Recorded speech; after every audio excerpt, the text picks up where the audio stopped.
So what I have here is bar clams or quahogs or however you'd like to call them. In French, they're palude. So I am going to be bottling these today. I am going to prepare these in two different methods because we eat them in two different ways. So I am going to be pressure canning some of them. So what we do with the pressure canned bar clams is that we will use them in dips. If you're making a casserole, like a seafood casserole, even just, opening the bottle and eating with crackers. So what I'm going to be doing with the others is that I'm going to be freezing them raw because we like to eat them, not raw, but we like to eat them fried, like in oil with salt and pepper. And so it's really good and it makes a really good meal. But they're better to fry them. It's better to do it when they're raw. You can't really do that if they're pressure canned. The only way to safely can these bar clams or quahogs is to do it with a pressure canner. You can't just water bath can them, it's not safe. And so we'll be doing that first for half of them, and then for the other half I will be freezing them in the freezer. So we're going to get that started. As you can see, this is not how it looks in its natural habitat. They come in a shell. But it's a lot of work to go to harvest them, and even more work is to open them and to clean them. Sometimes you got to make choices in life of what you have time to do and what you don't have time, and I do not have time for that. So we purchased them already harvested and cleaned, but I always do give them a little extra cleaning. So I'm going to bring these over to the sink and start cleaning them up.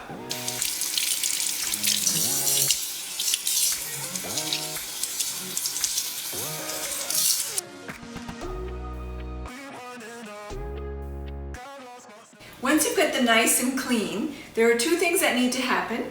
You need to take this part here that's kind of considered, I don't know, we kind of say like the tongue, but it's not really a tongue because they don't really have tongues, I don't think. But you take this meatier part of the bar clam or the quahog, and either you don't need to do both. You can either cut it up in small pieces, because it's a little bit of a tougher part of the clam, the bar clam.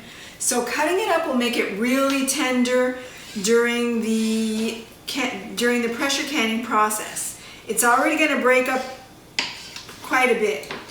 Another thing that you can do as well is that you can take like not that way, but a tenderizer. So you can just tap them.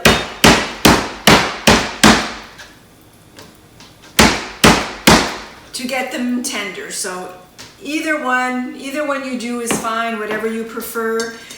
I find that if you just cut them up, it's going to be fine, because most of the times when I use these clams, it'll be like in a dip or in a casserole, and you don't want a big huge piece anyway. You want them cut up, and you're gonna probably end up cutting it up anyway, and you just work your way through until you've got all this done.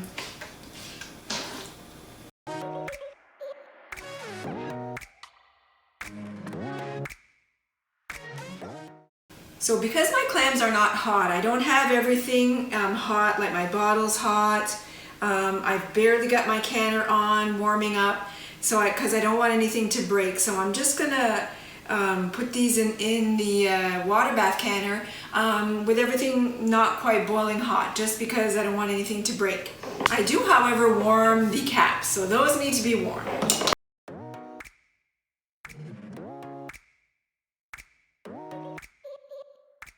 And don't pack it down too tight.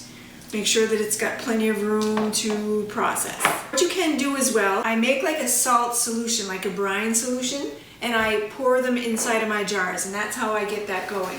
So in these 8 cups of water, I've put in 2 tablespoons of salt. Now remember, we're pressure canning this, so it has to be your pickling salt or your kosher salt, your sea salt, but not your regular table salt. You can't use regular table salt when you're pressure canning.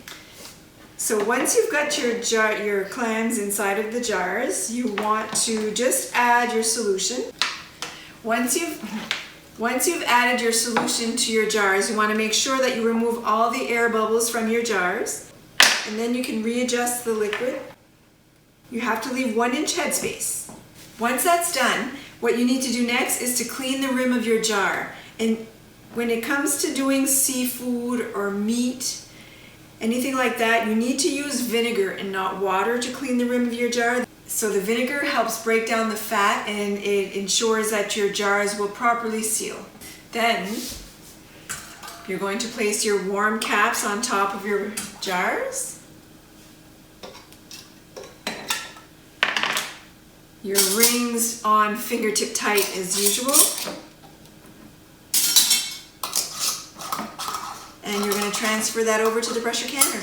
And just continue to work your way until you've got all your bar clams inside your jars. I have all my jars in my canner now. So what I've done is I've put on the cover, sealed it, and I've turned my canner on high. We need to bring up the heat, get this boiling, and vent our pot for 10 minutes. Put the weighted gauge on, build our pressure to 11 pounds of pressure, and process this for 70 minutes. If you're not familiar with pressure canning, if you've never done it before, be sure to check out my video. I really have a more detailed video on everything that you need to know about pressure canning.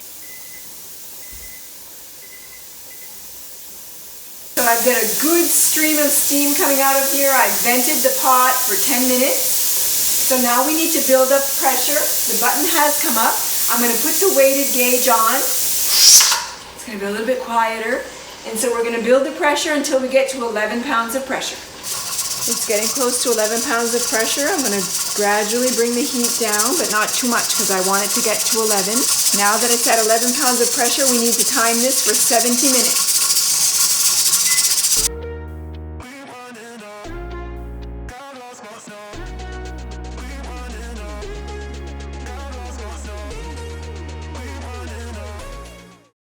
So while my jars are processing my pressure canner, I've turned things around to try to drown out the noise of the pressure canner, so hopefully you can hear me well.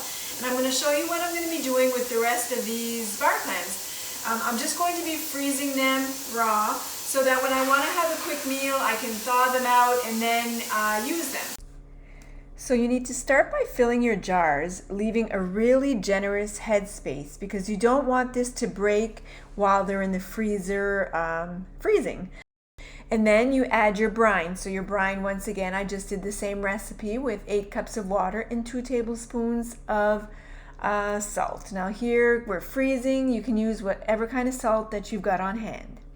Once I've added my brine, here again leaving a very generous headspace, I don't fill it up to the top because if you do that, you have a high risk of breaking your bottles. I put them in the freezer upright with no lid on. I find freezing them with no lid, I have less breakage, less bottles break. After 24 hours, once they're well frozen, then I'll readjust the liquids, add a little bit more liquids to the jars if some of the quahogs seem to be peeking out from the frozen water. I'll readjust the liquids and then I will add the lid on top and close it and refreeze. And as you can see here, I have ended up with 5 jars of the raw quahogs. So the 70 minutes are up, so I'm going to turn the stove off. And now I'm going to move it over to the other side of the oven. And now I need to let it depressurize by itself. So the dial is going to go down to 0, that button is going to drop, and when that happens, I remove the gauge and leave it for another 10 minutes. So once that 10 minutes is up, then I can safely take off the cover, not before. Don't try to do it before. We're getting there, we're almost done. So the button dropped and the dial went down to 0. I removed the weighted gauge, time 10 minutes, and now it's safe to take the cover off. Always turn the cover away from your face because there's still going to be some steam inside and you don't want to get the steam all over your face because it's still quite hot.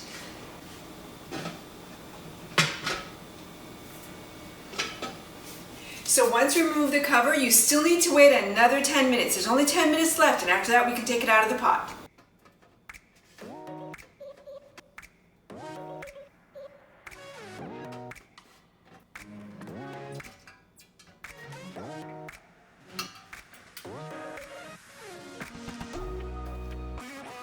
I have 13 beautiful jars of quahogs, bar clams, however you call them, to store downstairs in my cupboard.